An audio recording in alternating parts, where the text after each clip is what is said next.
Hello and welcome. My name is Gabriela Sanchez Soto. I am a research scientist with the Houston Education Research Consortium, also known as HERC.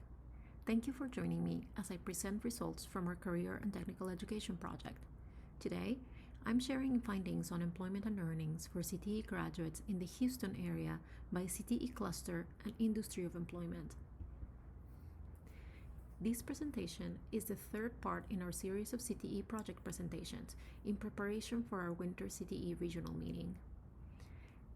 In our first presentation released on January 4th, 2022, we presented findings on CTE participation, employment status, and earnings post-graduation. Our second presentation released on January 11, 2022, focused on employment and earnings for CTE graduates by enrollment in post-secondary institutions. Today, we are presenting on employment and earnings outcomes as they relate to CTE clusters and industry of employment for CTE graduates.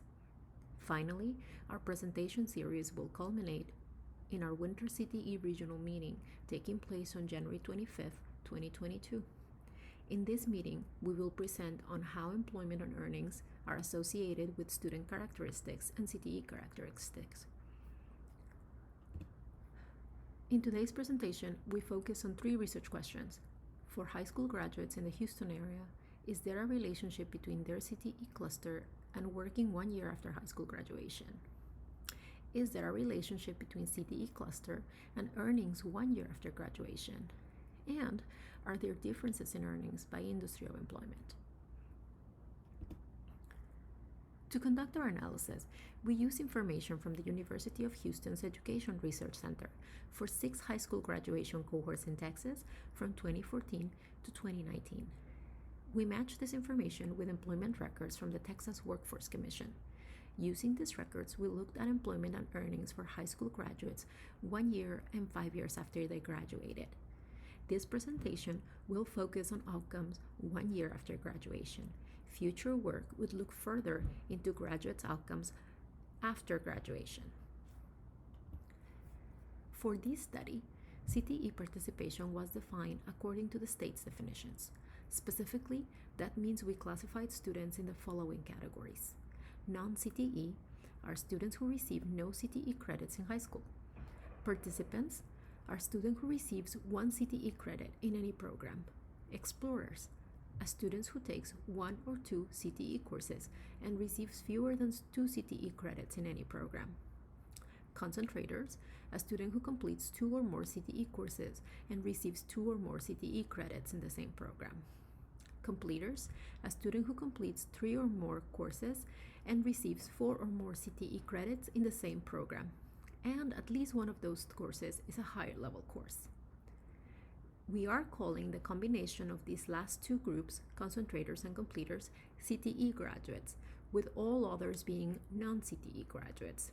We would love feedback on this classification.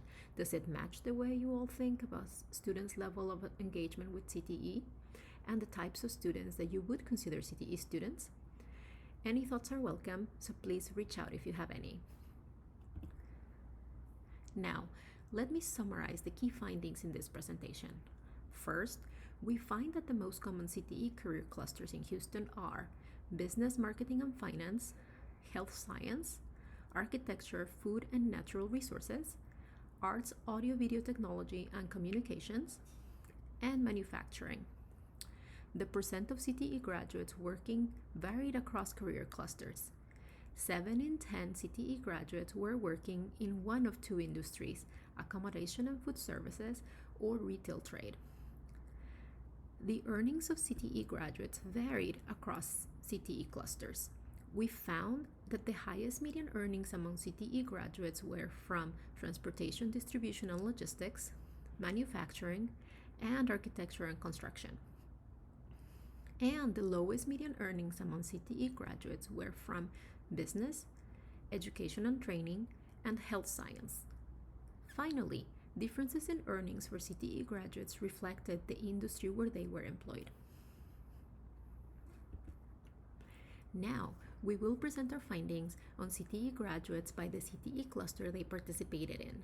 We use coursework information to identify which CTE cluster each CTE graduate specialized in by determining in which cluster they took most of their CTE credits. In the Houston area, 25% of CTE graduates specialize in business, marketing, and finance, 17% in health science, 10% in agriculture, food, and natural resources, 7% in arts, audio-video technology and communications, and 6% in manufacturing. Now, we will present our findings on employment and industry of employment. As I mentioned before, we match the information of high school graduates to employment records from the Texas Workforce Commission. The employment data is reported for each quarter of the year, and we collapse it by year so that we can see whether graduates were employed and whether they were employed year-round, meaning for 4 quarters of the year. The TWC data classifies industries using the North American Industry Classification System. The TWC collects the earnings and industry of employment for every job reported for an individual in every quarter of the year. This data is collected for workers who are formal employees, and thus our limitation is that it excludes activities such as employment, informal work, or gig economy jobs. In addition, as the TWC data is only for the state of Texas, it does not include records for Texas graduates who have left the state. Despite these limitations, these data remains the best available source to connect employment and earnings to high school graduates in the state of Texas. In this graph, we show a selection of CTE clusters with the highest and the lowest proportions of graduates working and working year-round. We find that the likelihood of working and working year-round 1 year after graduation varied across career clusters for CTE graduates. In Houston, clusters more likely to be working are law and public service with 68%, agriculture with 66%, and transportation with 65%. Clusters least likely to be working are arts, STEM, and information technology, with 59, 56, and 55% of CTE graduates working respectively. And those more likely to work year-round were in transportation with 34%, law with 34%, and human services with 32%. Lastly, those least likely to work year-round were in health science with 26%, STEM with 24%, and information technology with 23%. Here, we compare the proportions of graduates who are working year-round 1 year after graduation by their industry of employment. This graph shows the top 5 industries worked in by year-round by CTE graduates in the Houston area. We see that close to 70% of CTE graduates working year-round, or 7 out of 10, were working in one of 2 industries, accommodation and food services and retail trade. Over 85% of CTE graduates were working in one of the top 5 industries of employment.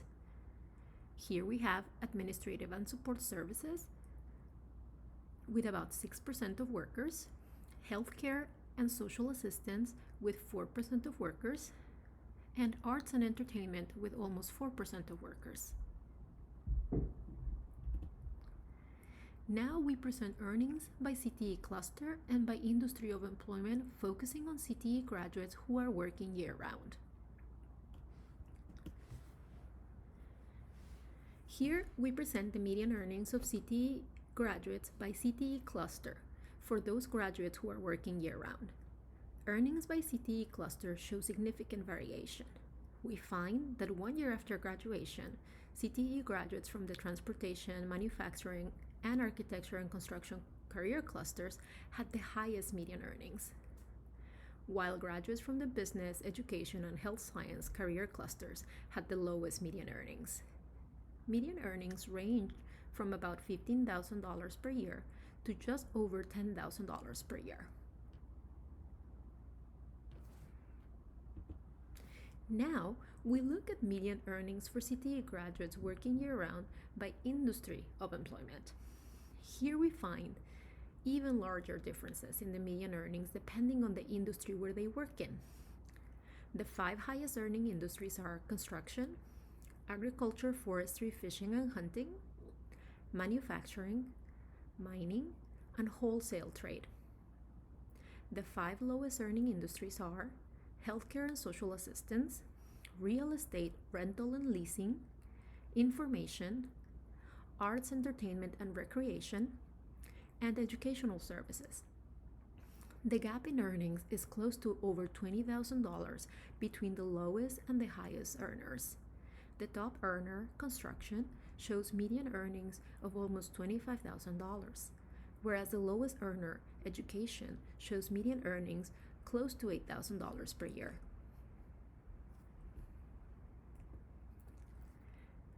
To wrap up, let me summarize the main takeaways of the presentation. First, we find that the most common CTE career clusters in Houston are business, health science, agriculture, arts and audio-video, and manufacturing. The percent of CTE graduates working varied across these career clusters. 7 out of 10 CTE graduates were working in one of 2 industries, accommodation and food services, and retail trade. The earnings of CTE graduates varied across career clusters. We found the highest median earnings across CTE graduates from transportation, manufacturing, architecture, and construction, and the lowest median earnings among CTE graduates from business, education, and health science. Finally, the differences in earnings for CTE graduates greatly reflected the industry where they were working.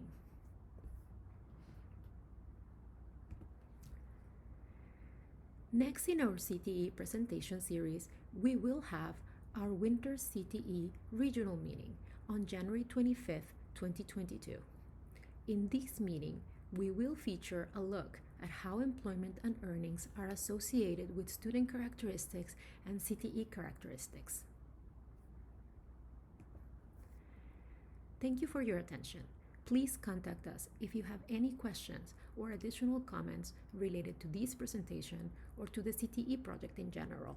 We look forward to your feedback.